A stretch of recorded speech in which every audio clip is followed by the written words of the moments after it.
Hi guys, good afternoon. എല്ലാവരും സുഖമായിട്ട് സേഫായിട്ടിരിക്കുന്നു വിശ്വസിക്കുന്നു. Good evening ആകാറായിട്ടുണ്ട്.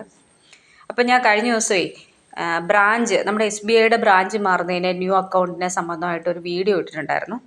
അപ്പോൾ അതിൽ ഞാൻ പറഞ്ഞിട്ടുണ്ടായിരുന്നു നമ്മുടെ പഴയ അക്കൗണ്ട് ഉണ്ടെന്നുണ്ടെങ്കിൽ പുതിയ അക്കൗണ്ട് എടുക്കാൻ പറ്റത്തില്ല, അത് റിന്യൂ ചെയ്തെടുക്കണമെന്ന്. അതിനകത്തൊരു പ്രധാനപ്പെട്ട കാര്യം പറയാൻ വേണ്ടി അന്ന് ഞാൻ വിട്ടുപോയിട്ടുണ്ടായിരുന്നു. അത് പറയാൻ വേണ്ടിയിട്ടാണ് വന്നത്.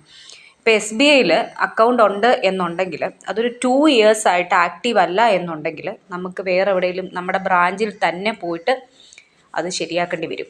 കാരണം നമ്മളിപ്പോൾ വേറെ എവിടെയെങ്കിലും ഇപ്പം തിരുവനന്തപുരത്താണ് ബ്രാഞ്ചെങ്കിൽ എറണാകുളത്ത് നിന്ന് അത് നമുക്ക് ശരിയാക്കാൻ പറ്റത്തില്ല. 2 വർഷമായിട്ടെങ്കിലും അത് ആക്റ്റീവ് അല്ല എങ്കിൽ നമ്മൾ ബ്രാഞ്ചിൽ തന്നെ പോയിട്ട് അതിൻ്റെ കാര്യങ്ങൾ ചെയ്യണം. അതിൻ്റെ ഫോം ഫില്ല് ചെയ്ത് കൊടുത്താൽ മാത്രമേ നമുക്ക് വേറൊരു ബ്രാഞ്ചിലേക്ക് ചേഞ്ച് ചെയ്യാൻ പറ്റത്തുള്ളൂ. ആ കാര്യം ഒന്ന് നോട്ട് ചെയ്തേക്കണം.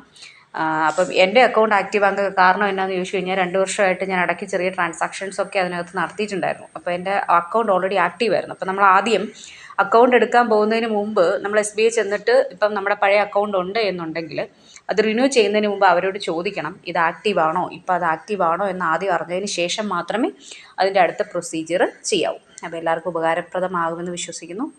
Have A nice evening. Thank you.